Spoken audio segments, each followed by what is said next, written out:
Big Boss season 7 இப்போ அதோட finals முடிஞ்சிருச்சு. அண்ட் அர்ச்சனா அவர்கள் பிக் பாஸ் சீசன் 7ஓட வின்னர் அப்படின்ற மாதிரி அனௌன்ஸ் பண்ணியாச்சு. அண்ட் இந்த ஹாப்பி நோட்ல நிறைய பேர் அர்ச்சனாவுக்கு வந்து விஷஸ் பண்ணிட்டு வந்துட்டு இருக்காங்க.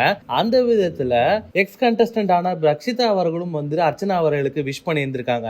அவங்க விஷ் பண்ணது மட்டும் இல்லாம வந்து அவங்க இன்னும் 2-3 ஸ்டோரிஸும் போஸ்ட் பண்ணி இருந்திருக்காங்க. ஸோ அந்த போஸ்ட்ல அவங்க என்ன சொல்லியிருக்காங்க அப்படின்னா, கங்க்ராச்சுலேஷன்ஸ் டாக்கண்ணா, in the end you really analysed well, God bless you for all your future அப்படின்ற மாதிரி ஸ்டோரி ஒன்று போஸ்ட் பண்ணியிருந்திருக்காங்க. அண்ட் இது மட்டும் இல்லாமல் ரச்சிதா அவர்கள் இன்னொரு ஸ்டோரி ஒன்று போஸ்ட் பண்ணியிருந்திருக்காங்க. ஸோ அந்த ஸ்டோரியில் அவங்க என்ன சொல்லியிருக்காங்க அப்படின்னா, kudos to all the powerful ladies அப்படின்னு போட்டு விசித்ரா அவர்கள், பூர்ணிமா அவர்கள், மாயா அவர்கள் அண்ட் அர்ச்சனா இவங்க 4 பேர் போட்டோவும் அந்த இடத்துல போஸ்ட் பண்ணியிருந்திருக்காங்க. விமன் பவர் அப்படின்ற மாதிரியும் அதுக்கு ஹேஷ்டேக்கும் கொடுத்துருந்துருக்காங்க.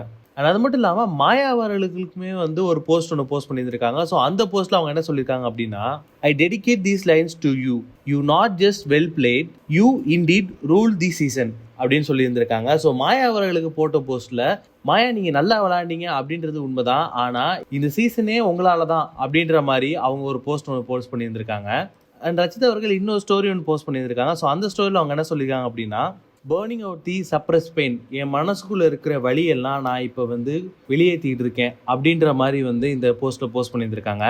அண்ட் அது மட்டும் இல்லாமல் இன்னொரு போஸ்ட்டும் போஸ்ட் பண்ணியிருக்காங்க, பர்னிங் தி டாக்ஸிக் அரவுண்ட், அதாவது என்னை சுற்றி இருக்கக்கூடிய கெட்ட விஷயங்கள் எல்லாத்தையும் நான் வெளியேற்றிட்டு இருக்கேன் அப்படின்ற மாதிரி இந்த போஸ்ட்டில் போஸ்ட் பண்ணியிருந்திருக்காங்க. அண்ட் அது மட்டும் இல்லாமல் இன்னொரு முக்கியமான போஸ்ட் ஒன்று போஸ்ட் பண்ணியிருந்திருக்காங்க. அண்ட் அந்த போஸ்ட்டில் வந்து தினேஷ் அவர்களை இன்டைரக்டாக அவங்க சொல்லவும் செஞ்சுருக்காங்க. ஸோ அந்த போஸ்ட்டில் அவங்க என்ன சொல்லியிருக்காங்க அப்படின்னா, எனக்கு தெரியும் ஒரு நோன் ஃபேஸாக இருக்கும் பொழுதோ, ஒரு செலிப்ரிட்டியாக இருக்கும் பொழுதோ இந்த மாதிரி என்னோட லைஃப்பை பற்றி எல்லாரும் பேசுகிறது உண்மைதான். பட் என்னோட ப்ரைவேட் லைஃப் அப்படின்றது என்னோட ப்ரைவசி அப்படின்றது என்ன சார்ந்த ஒரு விஷயம். அந்த விஷயத்தை பற்றி நீங்கள் எல்லாரும் பேசணும்னு அவசியம் கிடையாது, நீங்கள் பேசவும் தேவை கிடையாது. உங்களோட வேலை என்னவோ அதை மட்டும் நீங்கள் எல்லாம் பார்த்தா போதும். என் லைஃப்பை பற்றி கவலைப்படுறதுக்கு எனக்கு தெரியும். நீங்கள் யாருமே வந்து அதை பற்றி எடுத்து பேச வேண்டாம். அண்ட் என்னோட பர்சனல் லைஃப்பை பற்றி வந்து நீங்கள் எந்த கேமும் விளையாட வேணாம். அண்ட் உங்கள் ஒப்பீனியன் யாருமே நான் கேட்கவே கிடையாது. என்னோட லைஃப், என்னோட டிசிஷன், என் லைஃப்பை பற்றி எனக்கு தெரியும். அதனால உங்களோட வேலையை நீங்கள் தயவு செய்து பாருங்கள். என் லைஃபுக்குள்ளே நீங்கள் யாரும் தலையிட வேண்டாம்.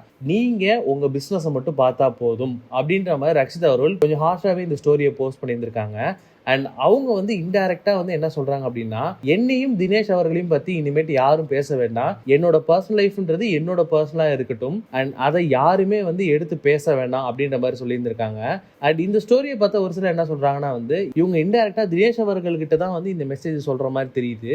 ஏன்னா இதில் வந்து கேம் அப்படின்ற வார்த்தையை யூஸ் பண்ணிட்டு இருக்காங்க. ஸோ பிக் பாஸ் வீட்டுக்குள்ளே இருக்கிற பொழுது தினேஷ் அவர்கள் வந்து ரச்சிதா அவர்களுக்கு ஒரு சாங் ஒன்று டெடிகேட் பண்ணியிருந்தாரு.